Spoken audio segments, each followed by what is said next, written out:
Hello everyone and welcome to the channel. In this video, I will show you exactly how to turn off Do Not Disturb on an iPhone. First, swipe down or swipe up depending on your iPhone model from the top right corner of the screen to access the control center. Look for the Do Not Disturb icon. It may also show focus mode. Press and hold the icon.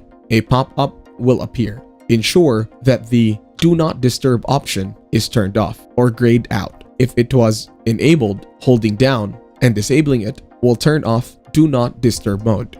Now open the Settings app on your iPhone. Then scroll down and find Focus. Then tap on it. Inside the focus settings, make sure the Do Not Disturb option is turned off. Additionally, check for any schedules you might have set. Disable schedules if unnecessary. These methods ensure that Do Not Disturb mode is turned off and you will receive notifications as usual. If you enjoyed this video, like it and share your comments or questions below.